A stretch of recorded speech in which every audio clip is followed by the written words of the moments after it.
semua Bapak Ibu Saudara yang terkasih, selamat malam. Selamat mengikuti ibadah kita malam hari ini Mujizat Zaman Now. Dan kita terus tetap di sini dan kita tetap mau setia menunggu janji-janji dan mujizat Tuhan untuk kita semua tentunya. Baik Bapak Ibu dimanapun berada, saudara terkasih, mari kita mulai ibadah kita pada malam hari ini dan kita satukan hati kita. Tuhan Yesus, Engkau Bapa yang baik. Terima kasih Tuhan. Terima kasih untuk hari ini. Terima kasih untuk hari yang telah Kau berikan untuk kami. Untuk hari ini mujizat zaman now Tuhan. Engkau memberkati terus Tuhan acara ini. Siaran kami ini Tuhan. Biarlah hanya Engkau yang datang, Engkau yang bertahta Tuhan di setiap ibadah kami. Tuhan Kau lihat hati anak-anakmu yang hadir mengikuti ibadah malam hari ini. Membantu Tuhan mau setia untuk tetap setia menjadi anak-anak Tuhan. Tuhan biarlah mujizat terus terjadi dulu, sekarang dan sampai selamanya. Kami percaya Tuhan bagimu tidak ada yang mustahil. Kami percaya bagimu tidak ada yang mustahil untuk hidup kami Tuhan Yesus. Terima kasih Tuhan, berkati kami, urapi kami semua yang mengikuti ibadah malam hari ini Tuhan. Siapapun kami, dimanapun kami berada Tuhan. Biarlah kuasa Roh Kudus-Mu ada terus besertai kami Tuhan. Terima kasih Tuhan Yesus. Terima kasih. Haleluya, sama-sama kita berdoa. Amin.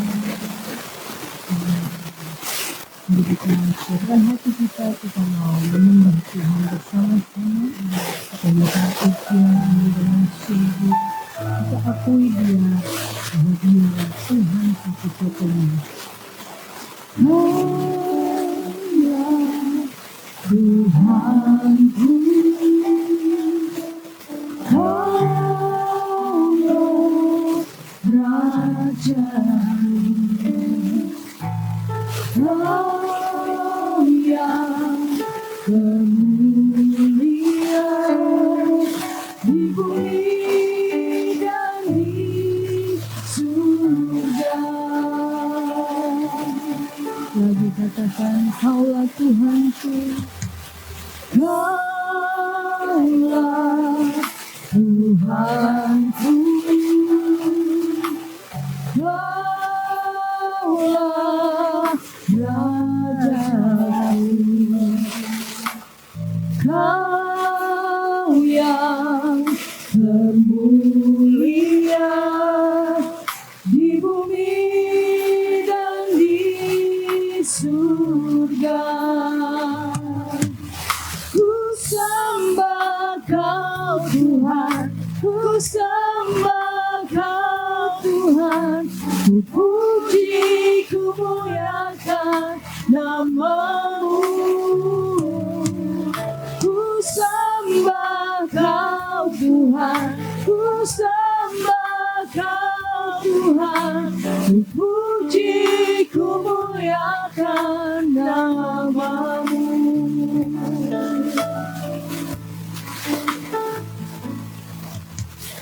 Kaulah Tuhanku, Kaulah Rajaku, Kau yang kemuliaan di bumi dan di surga. Ku sembah Kau Tuhan, ku sembah Kau Tuhan, ku puji, ku muliakan nama-Mu. Ku sembah Kau Tuhan, ku sembah Kau Tuhan, ku puji, ku muliakan nama-Mu. Lagi katakan, ku sembah Kau Tuhan, ku sembah Kau Tuhan, ku puji, ku muliakan nama-Mu.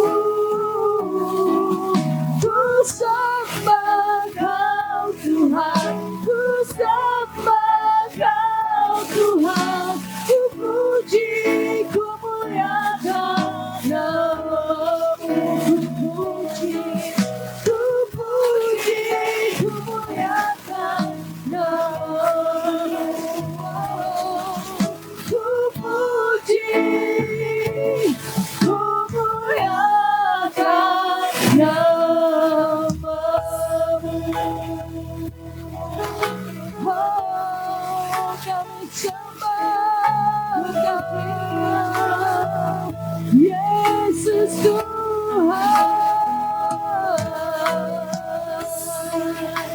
Oh, haleluya.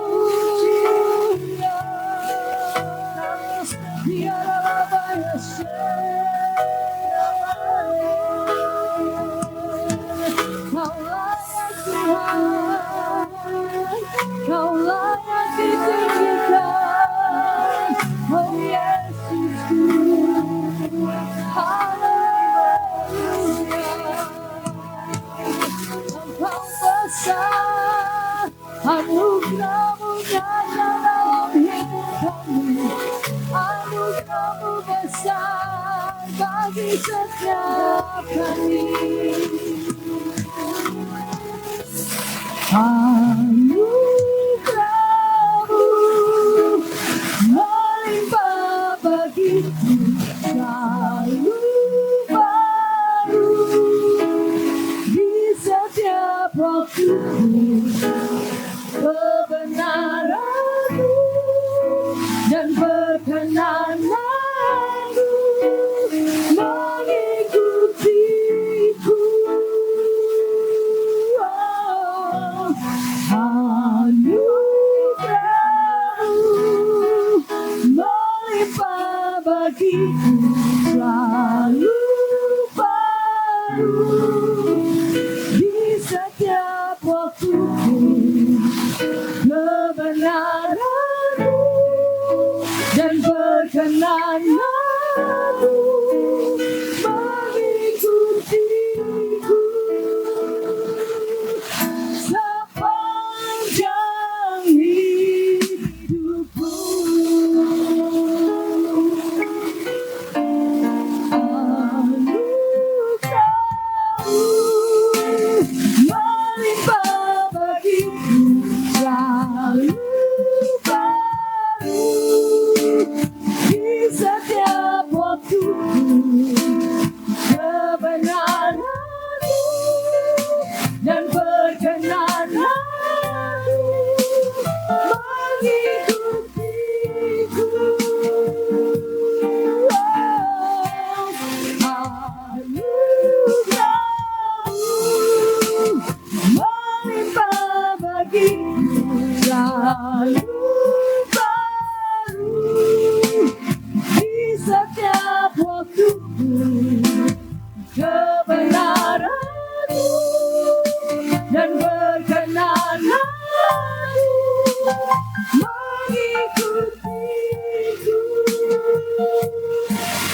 sepanjang hidupku. Kebenaran-Mu dan perkenanan-Mu mengikutiku sepanjang hidupku.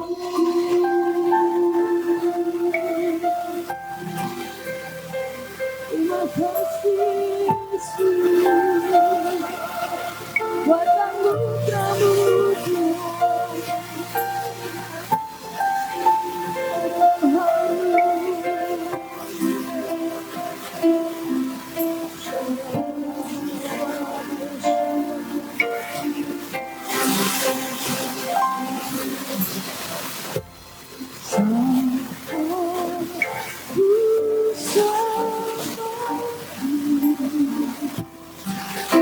Kau hadir di sini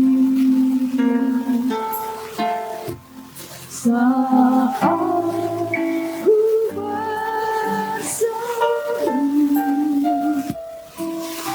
Kau pulihkan hatiku,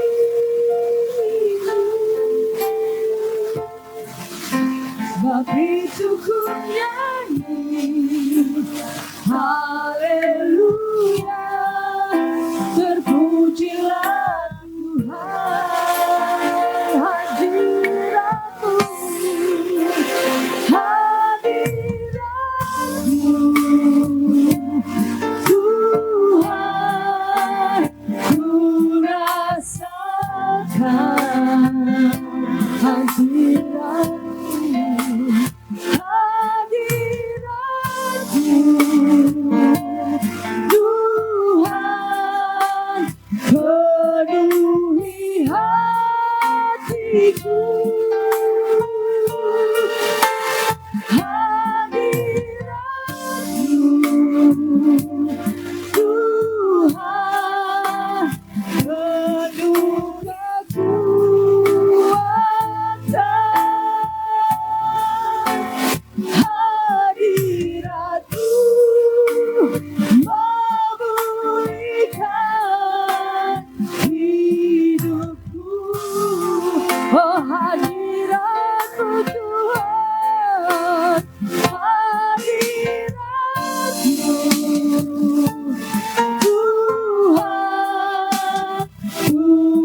Mau lihat kemenangan? Mau lihat keberhasilan? Yang mau angkat tangan? Iya, boleh salam kanan kiri bilang tahu caranya nggak? Tahu caranya nggak? Tadi dinyanyiin loh, kita buka yuk Mazmur 133. Mazmur 133 ayat yang pertama sampai ketiga. Jadi ada satu hal yang harus dipelihara sepanjang 2025. Supaya apa? Supaya kita melihat penyertaan Tuhan ada di dalam kehidupan kita. Amin. Waktu Tuhan menyertai kita, baru kita lihat keberhasilan. Baru kita lihat berkat, baru kita lihat mujizat, baru kita lihat hal-hal yang luar biasa terjadi dalam hidup kita. Tapi untuk Tuhan ada di situ. Untuk Tuhan memerintahkan berkat ke sana, maka diperlukan cuma satu. Ya kita baca, 2, 3, apa katanya? Dibaca. 2, 3, apa katanya? Sungguh alangkah baiknya dan indahnya apabila seperti minyak yang baik di atas kepala meleleh ke janggut. Yang meleleh ke janggut Harun dan ke leher jubahnya. Seperti embun gunung Hermon yang turun ke atas gunung-gunung Sion. Sebab kesanalah Tuhan memerintahkan berkat kehidupan untuk selama-lamanya. Jadi mau diberkatin, caranya gimana? Boleh lihat kanan kiri, salamin depan belakang. Bilang gini, rukun. Tuhan itu ada di atas kerukunan. Tuhan di atas unity. Tuhan di atas persatuan. Amin. Iya, bukan saya yang ngomong, ini firman Tuhan. Kesanalah Tuhan akan memerintahkan berkat. Kesinilah Tuhan akan memerintahkan berkat. Mon Hermon mau diberkati, gampang. Rukun. Amin, saudara. Ya, keluargamu mau diberkati apa? Rukun. Kerukunan itu yang selalu saya pelihara di dalam keluarga saya. Supaya apa? Supaya keluarga saya menjadi keluarga yang diberkati. Amin, saudara. Supaya saya melihat ada tangan Tuhan di sana, ada pembelaan Tuhan di sana, ada penyertaan Tuhan di sana. Sederhana aja, rukun.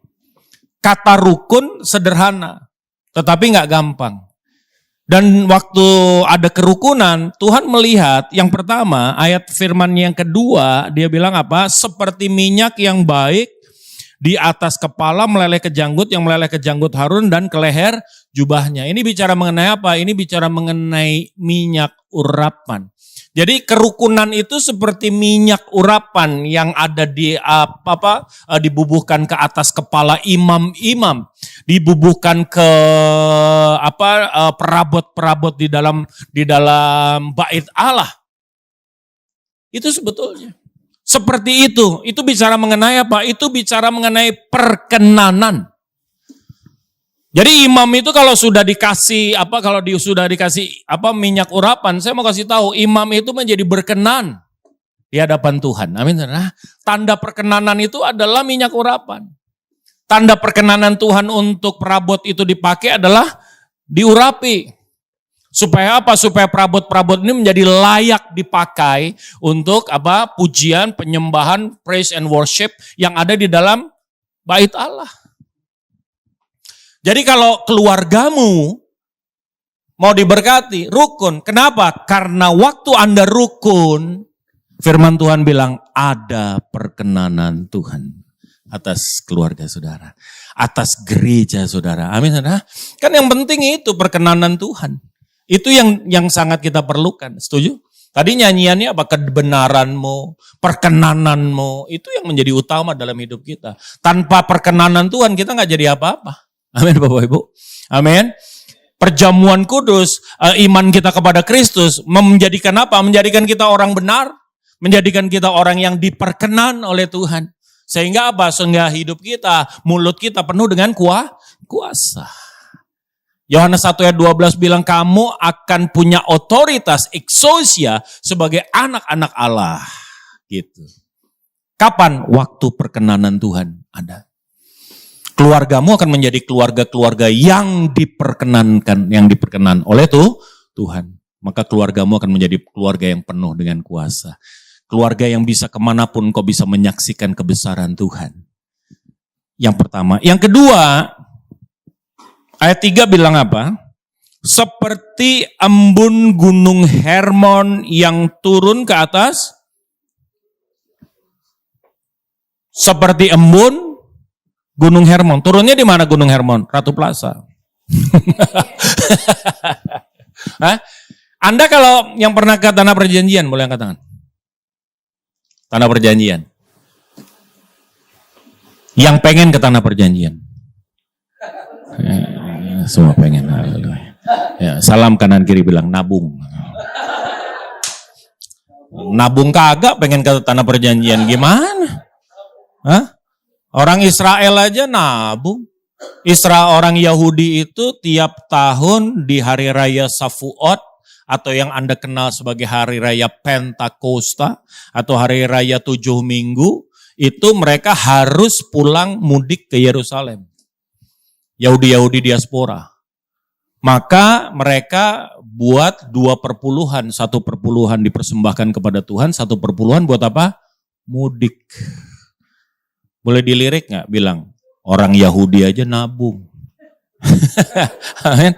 Loh, di atas langkah iman kita Tuhan bikin mujizat, setuju? Iya, mungkin Anda bilang Pak, saya kalau nabung paling bisa 50.000 Pak sebulan. Kapan saya nyampe Israelnya Pak? 50.000 sebulan, Tuhan Yesus datang kedua kali juga belum nyampe Pak di Israel. Waktu kita langkah iman di sana ada mujizat yang terjadi. Amin. Mungkin yang kau tabung belum cukup, Tuhan akan cukupkan. Kau lihat itu nanti. Bapak Ibu yang dikasihi Tuhan. Seperti embun gunung Hermon turun ke gunung Sion. Mungkin nggak embun Hermon turun Sion? Nggak mungkin. Hermon itu di utara. Di dataran tinggi Golan. Di perbatasan dengan Syria, Suriah, Lebanon. Di utara Bapak Ibu. Sion di mana? Selatan. Mungkin nggak embun Hermon turun Bukit Sion? Nggak mungkin. Tetapi kalau engkau bersatu, kalau engkau rukun, maka firman Tuhan bilang, yang nggak mungkin bisa jadi mungkin. Beri kemuliaan yang meriah buat Tuhan. Amin. Kenapa? Karena ada perkenanan Tuhan. Mau lihat hal-hal yang mustahil terjadi dalam hidupmu, digenapi dalam hidup saudara, rukun saudara. Rukun. Saya sepanjang hidup menyaksikan kebaikan, mujizat Tuhan. Satu aja yang saya jaga, apa? Rukun. Saya dan keluarga harus live in a unity. Itu yang paling penting sebetulnya. Gereja harus unity. Gereja itu nggak perlu apa-apa. Gereja itu perlu kerukunan.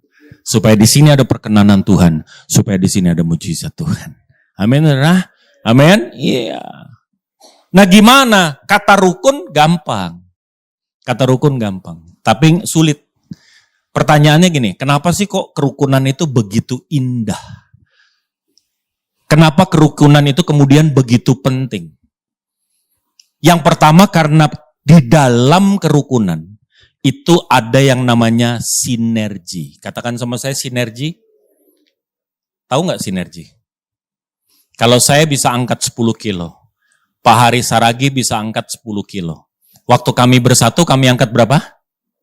Kalau angkat 20 itu namanya energi. Nggak ada nilai tambah. Tapi waktu saya bersatu sama Pak Hari Saragi, kami bisa ngangkat 50 kilo. Kami bisa angkat 60 kilo. 3 kali lipat dari apa yang bisa kami lakukan kalau kami sendiri-sendiri. Kenapa? Karena saya bisa sharing, Pak. Nih pegang. Ada batang besi, sana pegang satu, saya pegang satu. Bebannya taruh tengah. Itu bisa diangkat lebih dari 20 kilo.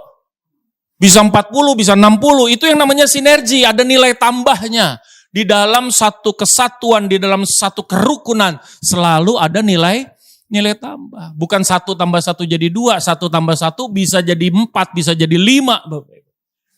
Kenapa? Karena ada kerukunan. Tapi kalau saya nggak rukun sama Pak Hari, kita nggak lakukan apa-apa, ya udah, saya cuma bisa angkat 10, beliau cuma bisa angkat 10. Makanya harus bersatu. Gereja-gereja harus bersatu. Di dalam gereja harus bersatu. Supaya apa? Supaya ada sinergi. Katakan sama saya sinergi. Amin. Jadi gereja itu nggak hidup berdasarkan kekuatan masing-masing. Tetapi waktu kita bergabung, di situ ada nilai tambah. Yang kedua, bukan hanya itu. Besi menajamkan besi, manusia menajamkan manusia yang lain. Artinya apa? Di dalam kerukunan itu ada kedewasaan. Karena untuk rukun, untuk Anda bersatu. Ini saya mau tanya nih, Pak Gembala, di sini ada gesekan? Pasti ada. Tim pelayanan ada gesekan? Pasti ada. Satu sama ini sama itu sama ya enggak? Ya enggak? Pasti ada. Tapi itu bagus. Kalau engkau masih bisa melayani bersama, artinya apa? Gesekan itu mendewasakan saudara. Setuju saudara? Amin? Besi menajamkan besi. Nanti karakter yang terkuat itu yang akan kemudian membentuk yang lain.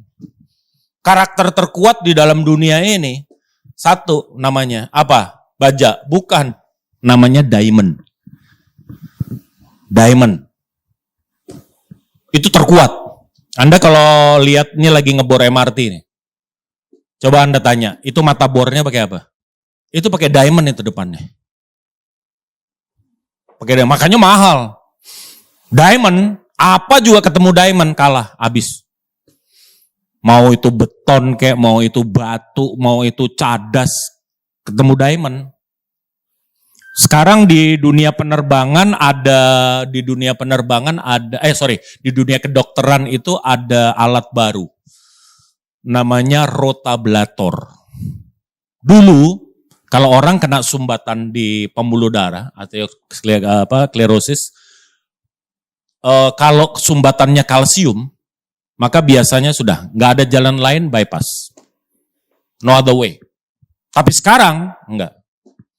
Di beberapa tempat bisa diapain? Dibor. Sumbatannya dibor.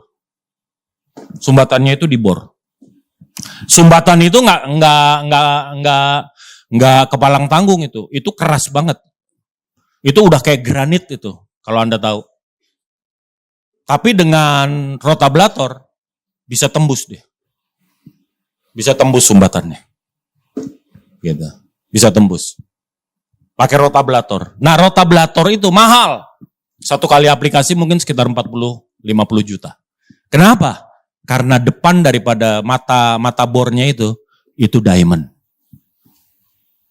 Dan itu sekali pakai, habis dipakai buang, nggak bisa dipakai ulang. Makanya mahal Bapak Ibu. Itu diamond. Dan hebatnya, saya diterangin sama dokter, hebatnya Sudutnya diatur sedemikian rupa, sehingga hasil bornya itu, serpihannya, itu lebih kecil dari sel darah merah. Makanya dia nggak akan nyumbat di mana-mana. Nanti masuk ke ginjal, masuk ke liver, dikonsumsi sama badan kita habis. Hilang. Hebat ya? Penemuan sekarang ya. Luar biasa. Itu diamond tuh. Gitu. Itu kenapa? Itu karakter yang paling kuat. Makanya kalau orang udah bebal nggak bisa dibilangin, jangan bilang kepala batu. Lu kepala lu diamond. Hah? Udah lebih keras dari batu. Gila loh. Udah kepentok berulang kali, udah ini nggak belajar juga kepala apa? Haleluya. Ada nggak orang-orang begitu? Ada. Tapi saya mau kasih tahu, karakter kita akan terbentuk dengan gesekan. Makanya buat Tuhan, yang namanya kerukunan itu bagus. Karena waktu engkau bisa rukun, artinya engkau sudah menjadi dewasa. Amin, saudara. Amin. Orang kalau nggak dewasa nggak bisa rukun. Orang kalau dewasa nggak bisa rukun. Gesekan dikit, gua keluar ah. Gitu. Mutung, ya kan? Tapi itu nggak ada di Harmon Church semua diamond. Haleluya. Oh, ibu yang dikasih Tuhan, come on. Gitu. Bagus artinya engkau sudah dewasa, sungguh-sungguh engkau sudah dewasa, baru engkau bisa bersatu. Makanya saya bilang, ngomong bersatu, ngomong rukun gampang ngomongnya, melakukannya sulit. Karena yang namanya kerukunan itu butuh 3 hal. Catat baik nih, kalau keluargamu mau rukun, pastikan 3 hal ini ada di dalam kehidupan saudara. Yang pertama, coba kita lihat di dalam 2 Filipi pasal yang kedua, ayat yang kelima. Filipi pasal yang kedua, ayatnya yang kelima, Bapak Ibu. Supaya kita berdampingan dengan rukun. Supaya dalam rumah tangga ada kerukunan. Di dalam pelayanan ada kerukunan.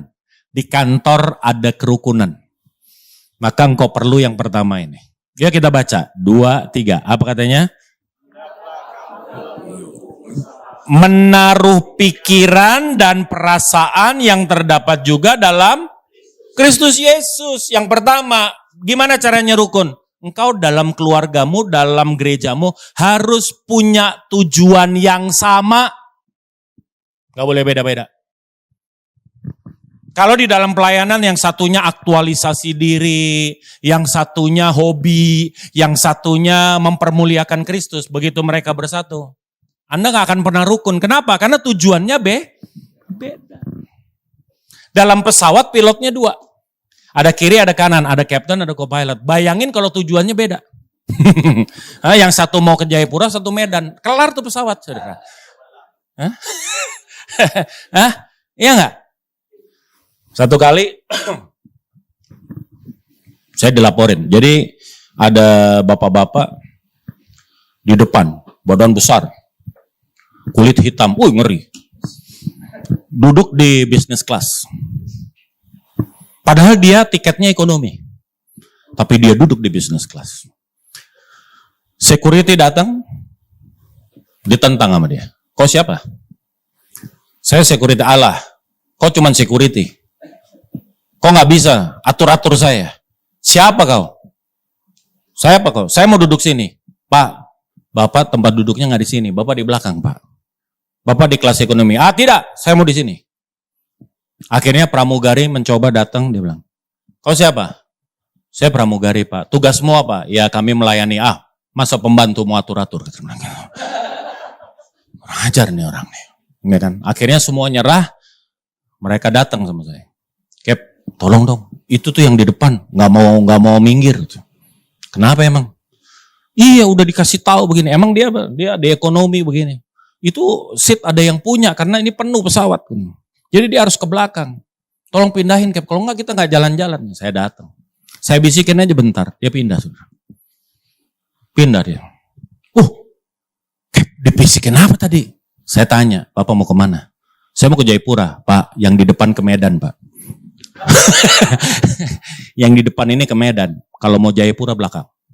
Oh begitu ya, baru di belakang. Hah? Kenapa saya begini? Karena saya tahu orang kalau kayak begini, ngeyel kayak begini, ini pasti bodoh. Kalau pinter nggak bakal begini. Kalau pinter dia tahu bagiannya, kalau pinter dia tahu haknya dong. Amin, saudara. Iya, kalau yang model ngeyel begini apa? Iya, salam kanan kiri. Lu kalau ngeyel bodoh. Yang suka ngeyel. Haleluya. Tujuanmu harus sama, Bapak Ibu. 2009, Tuhan panggil saya melayani Tuhan sepenuh waktu, tinggalin profesi saya sebagai seorang pilot. Gimana istri saya sama saya, Bapak Ibu? Istri saya bisa dengan santai kalau memang itu dari Tuhan, maka kamu harus jalanin. Saya bilang, saya nggak punya gaji lagi, it doesn't matter. Yang penting kehendak Tuhan harus kita jalanin. Pertanyaan saya, kenapa bisa seperti itu? Jawaban saya cuma satu, karena saya sama istri saya share pikiran dan hati Kristus. Amin, saudara. Tujuan kami sama. Dalam hidup nggak ada yang lebih penting daripada mengerjakan pekerjaan Tuhan. Nggak ada yang lebih penting. Hidupku harus melakukan kehendak Dia yang mengutus aku dan menyelesaikan pekerjaannya. Hanya itu. Saya di dalam hidup dengan keluarga saya cuma satu, melakukan agendanya Tuhan, bukan agenda saya. Dalam saya melayani, saya melakukan agendanya Tuhan, bukan agenda pribadi saya. Maka itu yang harus dibangun. Tujuan yang sama. Kalau tujuan kita beda, kita nggak akan pernah bisa rukun, Bapak Ibu. Pasti nggak akan pernah bisa rukun. Makanya kalau kita saya sering dipanggil untuk adakan manajemen training dan segala macam. Satu aja. Apa? Samakan dulu persepsi. Saya suruh top manajemen kasih tahu dulu tujuannya apa. Baru nanti kita terjemahkan. Amin, saudara. Amin. Iya, sebelum kita tahu tujuannya susah. Kita mau pergi kemana nih? Mau makan atau mau tamasya, kan beda-beda. Tujuan kita samain. Kalau enggak, kita akan selalu bergesekan hal-hal yang tidak perlu. Setuju sama saya, Bapak? Amin. Iya. Mon Hermon, ayo mulai dari Pak Gembala kasih tahu visinya, misinya. Kemudian yang bawah menyamakan tujuannya, maka kita, langkah kita, marching, langkah kita akan harmonis terus bersama dengan langkahnya Kristus, maju terus. Amin. Iya, keluarga kita juga sama. Lo gimana Pak caranya supaya di dalam keluarga itu bisa sama persepsinya? Saya cuma satu. Apa? Bangun mesbah keluarga. Makanya saya sama anak-anak saya pikirannya sama, tujuannya sama. Kalau enggak, anak-anak saya bisa komplain, Bapak Ibu. Kenapa? Hari ini saya hidup dengan 20 anak yang bukan anak kandung saya. Makanya anak saya ada 2. Anak dalam pernikahan dan anak di luar nikah. Nah ini anak-anak di luar nikah ada 2 nih di sini. Coba boleh berdiri? Coba kita lihat. Nah ya kan, nah ini.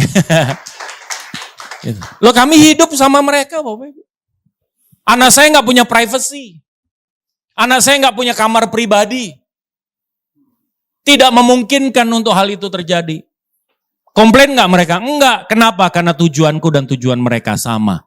Hidup ini dibangun untuk melakukan kehendak Tuhan. Amin, saudara? Amin. Iya. Gampang. Makanya dengan sangat santai, saya nggak pernah yang namanya pelayanan itu jadi pilihan. Bayangin kalau kita tujuannya nggak sama, pelayanan pun bisa jadi pilihan. Mau kemana, Mi? Mau doa malam? Oh ya. Besoknya, loh Mi, mau kemana lagi? Mau latihan paduan suara. Besoknya lagi, loh Mi, mau kemana? Ada ibadah kaum wanita. Lama-lama si suaminya ngomong, lu tiap hari gereja, lu kawin sama gembalanya aja gitu. Pilih dia apa pilih gua? Nah gini nih. Hah? Mengerikan nih kalau udah kayak gini. Kenapa banyak orang gak bisa melayani? Karena waktu punya uang cuma segitu-gitunya. Ada keperluan pekerjaan Tuhan, ada keperluan pribadi. Ini akan jadi pilihan, tetapi tidak dalam keluarga saya. Enggak, kita tahu mana yang menjadi keperluan Tuhan, itu harus duluan. Amin, saudara? Amin. Enggak ada pilihan. How? Mesbah keluarga Bapak Ibu. Tiap hari, pagi, malam. Mesbah, di situ kita samakan persepsi kita, di situ kita samakan hati kita. Kalau enggak bisa Bapak Ibu. Enggak bisa. Kalau kita mengabaikan yang namanya ini, enggak bisa.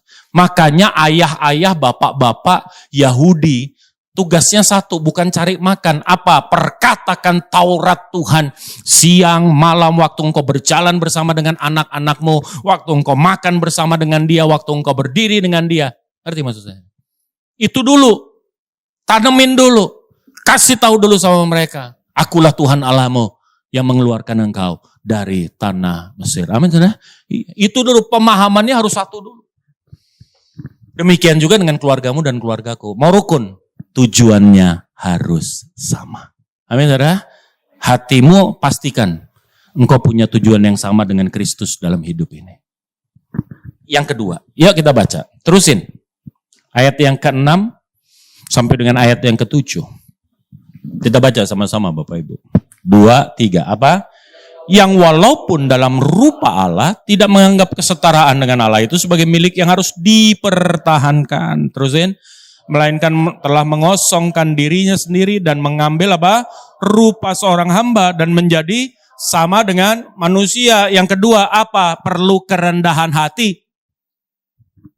Anda kalau udah sombong, Anda kalau udah tinggi hati, nggak akan bisa bersatu.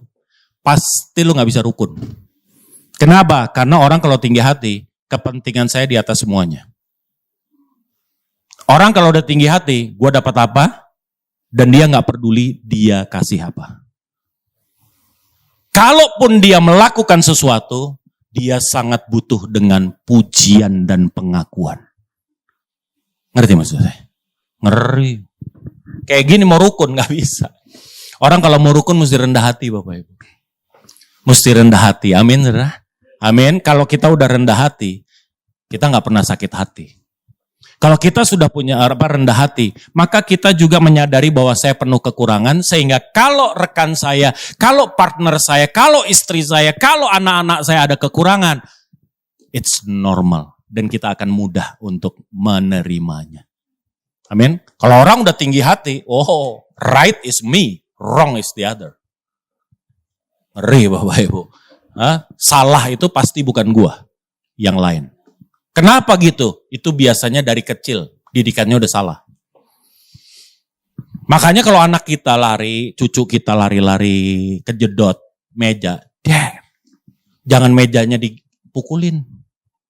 Meja nakal ya dek ya, meja nakal.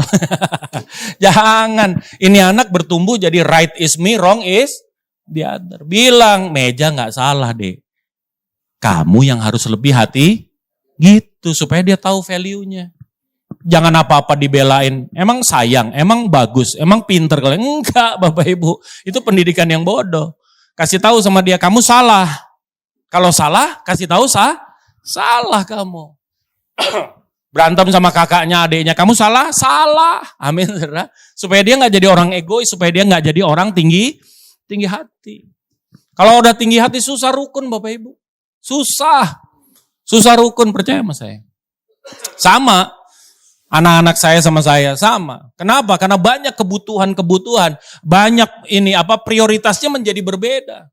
Kenapa? Karena kalau buat saya, prioritas pertama adalah pekerjaan Tuhan dulu. Prioritas pertama adalah mereka hidup dulu. Next baru kita. Emangnya anak-anak saya gak punya keinginan? Punya. Tapi bagaimana dia bisa menekan itu? Kalau dia tidak tinggi hati. Kalau dia tinggi hati, wah gengsi nomor 1. Ya enggak? Harus pakai ini, harus pakai itu, handphonenya harus ini, ininya begini, ini. Waduh, kalau udah kayak begitu kita gak bisa ngerjain pekerjaan Tuhan Bapak Ibu. Kenapa? Karena semua prioritasnya ada di kita. Jangan pernah jadi orang yang tinggi hati. Susah ngampunin. Tinggi hati, gampang sakit hati. Orang tinggi hati gampang tersinggung. Amin. Amin. Iya, saya pernah share di sini. Orang tinggi hati, jangankan diomongin, enggak, muka juga diterjemahin sama dia. Hah? Iya enggak?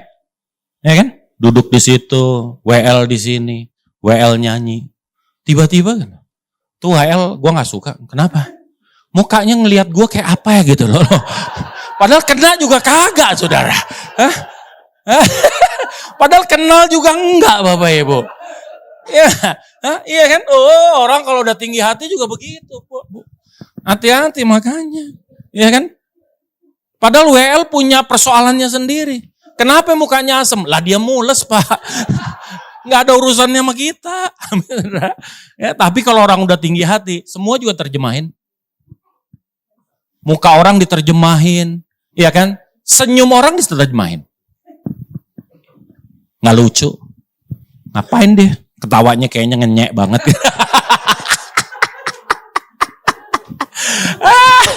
Ketawa salah. Amin. Diem salah. Diem salah nggak? Salah. Salah. Kenapa diem aja? Apa lo? Bapak Ibu udahlah. Sebetulnya masalahnya bukan sama orang, masalahnya sama diri kita. Kita bermasalah dengan diri kita. Kita belum selesai dengan diri kita. Amin, saudara. Sehingga akhirnya kayak begitu. Nyinyir aja kerjaannya. Apa juga salah, saudara. Amin. Kalau udah kayak gini mau bersatu. Mimpi, Bu. Gak bisa. Persatuan, unity. Perlu apa? Kerendahan. Jadi 2025 pergumulan kita apa? Mari kita punya pikiran dan perasaan Kristus. Terus kita asah. Biar kita punya tujuan yang sama dalam keluarga. Itu dulu kerjain. Yang kedua apa? Jangan tinggi hati. Pergumulan kita apa? Rendah hati. Yang ketiga, yang terakhir. Matius pasal yang 5 ayat 37 Bapak Ibu. Matius 5 ayatnya yang ke-37. Yang diperlukan untuk kita masuk pada unity. Haleluya. Orang itu tinggi hati. Kenapa? Kalau ngerasa ada sesuatu yang dia punya. Kristus itu dia setara sama Tuhan. Dia adalah Tuhan, bukan milik yang harus dia pertahankan. Dia buang. Kepemilikan itu dia buang. Orang tinggi hati, kenapa? Karena dia ngerasa memiliki sesuatu. Memiliki harta, memiliki kesuksesan, memiliki keberhasilan, memiliki kepandaian. Padahal gak ada satupun yang punya kita. Kita ini mandatnya bukan pemilik, kita mandatnya adalah pengelola. Amin, saudara? Pengelola. Semua itu talenta. Talenta itu hartanya siapa? Harta sang Tuan yang dipercayakan kepada kita untuk kita kelola. Bukan jadi milik kita. Satu kali nanti kita harus bertanggung jawabkan. Kalau kita sadar bahwa kita adalah orang-orang yang gak punya apa-apa, percaya sama saya, kita akan jadi orang yang rendah hati. Amin. Tapi kalau udah ngerasa punya harta, punya rumah bagus, punya mobil bagus, punya jabatan, waduh semuanya punya, pongah. Amin.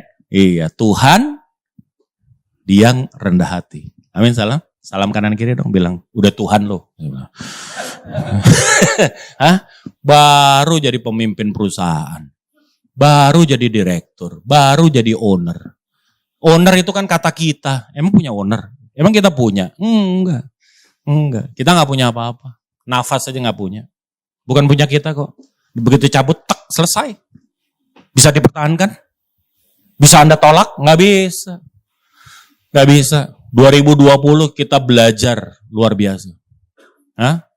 Virus COVID Delta masuk, orang pada bingung, orang pada bingung cari oksigen. Banyak orang yang meninggal karena nggak dapat oksigen, karena oksigennya langka, betul nggak? Amin. Iya. Saudara tahu nggak yang punya Samator, yang punya pabrik oksigen, meninggal, saudara? Meninggal. Bisa nyelamatin oksigen yang banyak itu? Sesungguhnya Anda dan saya tidak punya apa-apa. Amin, sadari. Makanya gak pantas kita jadi orang yang sombong. Soalnya kanan kiri bilang, jangan belagu. Apa yang kita pakai buat modal belagu? Amin. Tuhan bukan. Amin. Pemilik bukan. Haleluya, songong bener. Manusia. Tuhan aja gak songong. Amin. Iya, diambil rupa hamba. Dia jadi manusia aja udah hina, dia datang jadi manusia. Iya kan? Dia cuci lagi kaki murid-murid. Waduh, elah. Anda masih lahirnya di rumah sakit. Dia lahir di Hah? Ya kan? Iya loh. Iya loh. Itu juga dia nggak protes. Kalau saya jadi Tuhan Yesus cuman disambut di kandang domba, gue balik. Balik gue ngapain, kita mau nebus ya nggak? Ya nggak? Tuhan gitu loh, amin. Untung bukan Zif, Yesus, amin. Aduh, ini manusia nih baru pendeta. Laguannya, haleluya. Ya, Matius 5:37 yuk. Yang ketiga, apa katanya? Ya, katakan. Ya, terus? Apa yang lebih daripada itu berasal dari si jahat. Yang ketiga, mau rukun nggak? Katakan iya di atas iya. Maksudnya apa? Jangan suka berprasangka. Apa yang kau lihat benar belum tentu benar, Bapak Ibu. Apa yang kau lihat salah belum tentu salah.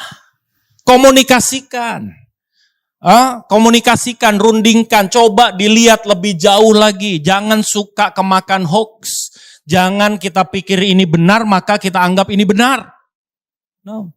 Apa yang kita anggap benar belum tentu benar. Setuju Bapak Ibu? Amin. Iya, jangan suka prasangka. Makanya Tuhan Yesus ngajarin kita, kalau rekanmu, saudaramu melakukan sesuatu yang salah, panggil. Berapa? 4 mata. Tanya sama dia. Amin. Tanya sama dia, bener nggak? Gimana kejadiannya? Amin, saudara. Ini banyak gereja-gereja belum ini baru cuman dengar, baru cuman katanya, dia ambil judgmental. Terjadi, it happen in my life, Bapak Ibu. Saya sampai heran. Tapi ya sudah, itu kan urusannya dia sama Tuhan. Amin, saudara. Iya. Jangan suka menghakimi. Katakan ya kalau memang kamu sudah yakin itu ya. Katakan tidak kalau apa? Anda sudah yakin bahwa itu tidak. Hari ini kita hidup di dalam dunia hoax. Saya kemarin baca bagaimana caranya, jeruk bali bisa menghilangkan tanda-tanda penuaan. Bagus tuh. Bagus. Ini bener loh. Saya baca, saudara, gitu. Dengan apa? Saya lihat gini, manfaatkan kulitnya katanya. Yang dimanfaatkan itu kulitnya, bukan buah, bukan dagingnya. Oh iya, gimana caranya? Dipotong bulat, kemudian ditusuk pakai lidi, terus jadiin mobil-mobilan. Kemudian Anda jalan pakai mobil-mobilan itu keliling komplek. Maka penuaanmu hilang, kau jadi kekanak-kanakan.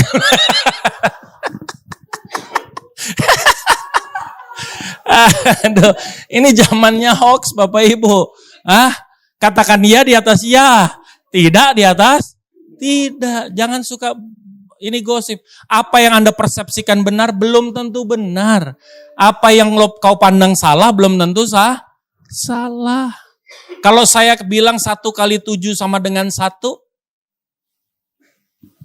gimana? Dan 2 kali 15 itu sama dengan 1. Menurut Anda benar atau salah? Dengerin dulu penjelasan saya. 1 hari kali 7 itu sama dengan 1 minggu. 2 hari kali 15 itu sama dengan 1 bulan. Benar atau salah? Salam kanan kiri bilang, makanya jangan buru-buru ngomong salah. Tanya dulu kenapa lu ngomong gitu. Amin, saudara? Amin. Apa yang kita pandang benar belum tentu benar. Apa yang kita pandang salah belum tentu salah. Satu kali saya lagi naik mobil, tiba-tiba dari samping orang pakai moge, pakai Harley itu, brong, sebelah saya nih, brong, terus dia nanya, bro, saya buka, apaan? Pernah naik Harley nggak lo? Kita bilang gitu. Kira songong banget. Nih orang baru naik Harley begini modelnya nih, belagu nih, ya. Akhirnya saya bilang saya gas, ya namanya moge kejar lagi. Udah pernah naik Harley belum? Gitu ya. Saya ngalah dah. Saya mundur. Saya rem. Dia duluan. Depan tikungan. Dia nggak nikung, dia lurus. Buang. Dia jatuh. Udah. Ya namanya ini saya kasihan kan. Saya minggir. Saya lihat kenapa. Begitu. Dia nggak apa-apa. Nggak terlalu luka banyak gitu. Saya bilang sama dia. Makanya mas. Udahlah. Nggak usah belagu. Siapa yang belagu? Lu yang belagu. Kata belagu. Kenapa jadi marah sama gue? Maksudnya gimana? Lu tadi ngelawan. Iya, itu tuh gua mau tanya. Kalau lu udah pernah pakai Harley, ini ngeremnya gimana? Ketemu. Ternyata dia nggak tahu cara ngeremnya, Pak. Bukan mau pamer. Dia juga baru pertama naik. Ih gitu. Apa yang kau pandang benar belum tentu benar. Salam kanan kiri. Ingat Harley. Amin saudara. Amin. Ya, 3 aja supaya engkau rukun. Amin saudara. Iya, tujuanmu harus sama. Kau harus rendah hati. Dan yang ketiga apa? Katakan ya kalau memang kau yakin itu iya. Katakan tidak kalau tidak. Jangan suka persepsi. Yang lain daripada itu, iblis ada di sana mengacaukan kita. Beri kemuliaan yang meriah buat Tuhan. 2025, ayo mari kita bangkit berdiri. 2025 akan menjadi tahun yang luar biasa. Jaga kerukunan, jaga kesatuan. Maka firman Tuhan katakan, kesanalah Tuhan akan memerintahkan berkat untuk selama. Mari kita berdoa. Puji syukur Tuhan kami panjatkan nama-Mu Tuhan, untuk setiap jemaat-Mu, untuk setiap penonton, untuk setiap netizen yang menyaksikan acara ini, acara mujizat zaman now ini, yang sakit Tuhan sembuhkan, karena Tuhan mau dan mampu menyembuhkan kami, karena nama Yesus ada di atas segala nama, ada di atas segala nama penyakit kami. Demikian juga usaha pekerjaan kami juga Tuhan berkati, karena Tuhan kaya menjadi miskin, agar kami menjadi kaya, agar kami diberkati. Terima kasih Tuhan Yesus, terima kasih. Apapun masalah kami Tuhan, kami percaya bersama dengan Yesus kami selalu punya solusi. Demikian juga Tuhan berikan damai di dalam keluarga kami, damai Kristus sehingga suami istri tetap menjaga kasih mula-mula, tetap mengasihi orang tua, mengasihi anak, anak menghormati orang tua dan mengasihi orang tua. Terima kasih Tuhan Yesus, berkati usaha pekerjaan kami, berkati juga istri yang di ibu rumah tangga, berkati juga anak-anak kami yang sedang studi sekolah, agar anak-anak kami menjadi anak sehat, cerdas, dan selalu dapat beasiswa, baik sekolah di luar negeri maupun di dalam negeri. Berkati mereka sampai studi S3-nya lulus dengan beasiswa. Terima kasih Tuhan Yesus. Terima kasih Pak Gari juga anak-anak kami dari segala pergaulan yang buruk, Pak Gari juga dari segala niat-niat orang yang jahat Tuhan. Terima kasih Tuhan Yesus, terima kasih Tuhan Yesus, dalam nama Yesus. Dan kami ingin akhiri doa ini dengan doa berkat. Mari Bapak Ibu semuanya, angkat kedua tangan kita, siap menanti kita untuk menerima berkat-berkat dari Allah Bapa yang Maha Kuasa. Berkat dari Allah Bapa yang Maha Kuasa, kasih karunia dari Tuhan Yesus, dan penyertaan Roh Kudus menyertai kami semua, mulai hari ini sampai selama-lamanya. Haleluya, sama-sama kita berkata, amin. Baik Bapak Ibu, ibadah kita sudah selesai. Bapak Ibu tetap mengikuti setia di hari Senin sampai Sabtu. Mujizat zaman now. Dan Tuhan Yesus pasti memberkati kita. Mujizat Tuhan pasti akan terjadi. Tidak ada yang mustahil bagi Tuhan. Amin Bapak Ibu. Tuhan Yesus memberkati. Sampai ketemu lagi.